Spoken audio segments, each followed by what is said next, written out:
সূরা জুমার মধ্যে আল্লাহ রাব্বুল আলামিন বলেছেন, আউযু বিল্লাহি মিনাশ শাইতানির রাজিম, বিসমিল্লাহির রহমানির রহিম, ইয়া আইয়ুহাল্লাযীনা আমানু, হে ঈমানদারগণ, ইযা নুদিয়া লিস-সালাতি মিন ইয়াউমিল জুমআতি, যখন তোমাদেরকে আহ্বান করা হয় ইয়াউমুল জুমআতি, জুমার দিন, ইযা নুদিয়া লিস-সালাতি মিন ইয়াউমিল জুমআতি ফাসআউ ইলা যিকরিল্লাহ, যখন তোমাদেরকে জুমার নামাজের প্রতি আহ্বান করা হয় জুমার দিনে, তখন তোমরা নামাজের দিকে ছুটে আসো। আরবিতে আসা, এদিকে আসা, আমার দিকে আসা, আহ্বান করা, এটাকে বলা হয় তাআলাউ, এদিকে আসো। আর যদি একজন হয় তাহলে বলে তাআল, এদিকে আসো। আর যদি অনেককে আহ্বান করা হয় তাহলে বলে তাআলাউ, এদিকে আসো। কিন্তু আল্লাহ রাব্বুল আলামিন এখানে তাআলাউ ইলা সালাত বলেন নাই।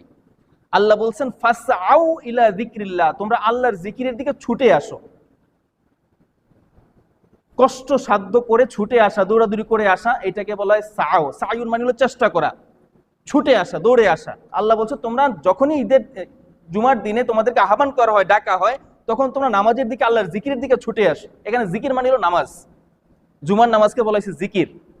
আল্লাহ বলছেন তোমরা নামাজের দিকে ছুটে আসো। অন্যান্য নামাজের ক্ষেত্রে বলছেন আল্লাহ আকিমুস সালাত, তোমরা নামাজ প্রতিষ্ঠা করো। এখানে বলা হয়েছে কি ছুটে আসো। এই জন্য দেখবেন আমরা আগে ভাগে মসজিদে আসতে হয় জুমার দিন। আসলে আমরা তো অনেকে দেরি করে আসি। আমরা প্রথম অপেক্ষা করি কখন আজান দিবে, আজান দিলে অপেক্ষা করি কখন নামাজের সময় হবে, কখন একামত দিবে, কখন খুতবা দিবে, খুতবা শেষ হলে চিন্তা করি কখন একামত দিবে, একামত দিলে এরপরে চিন্তা করি দৌড়ে যাই গিয়া শুধু নামাজটা ধরে আসে। আসলে না, জুমার দিনের ওয়াজিব হলো আজান হওয়ার সাথে সাথেই মসজিদে চলে আসে।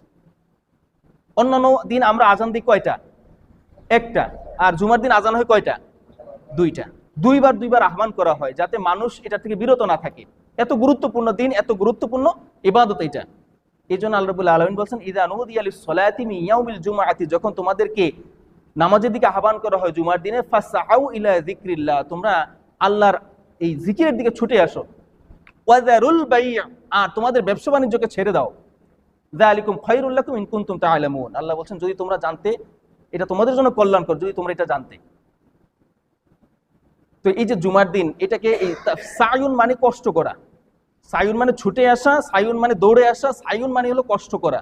যেহেতু আমরা আমাদের হাতের কাজ থাকলে ওইটাকে ফেলে রেখে আসি, এটা একটু কষ্ট করা আমাদের জন্য। হাতের কাজ, আমাদের কামাই রোজগার, দোকানপাট বন্ধ করে রেখে আসাটা আমাদের একটু মনে কষ্ট লাগে না যে আমার বসে থাকলে কিছু বেচা কিনা হইতো, হ্যাঁ কিছু উপকার হইতো, কিছু দুনিয়ার সম্পদ অর্জিত হইতো, এটা রেখে আসা একটু কষ্টসাধ্য। এই জন্য এটাকে আল্লাহ রাব্বুল আলামিন সায়ুন বলছেন। ফাসআউ, তোমরা কষ্ট করে আসো, ছুটে আসো জুমার দিকে। তো আল্লাহ রাব্বুল আলামিন একটা সূরাই পুরোপুরি নাজিল করছেন কুরআনুল কারীমের মধ্যে, এই জুমার দিন নিয়ে, জুমার নামাজ নিয়ে।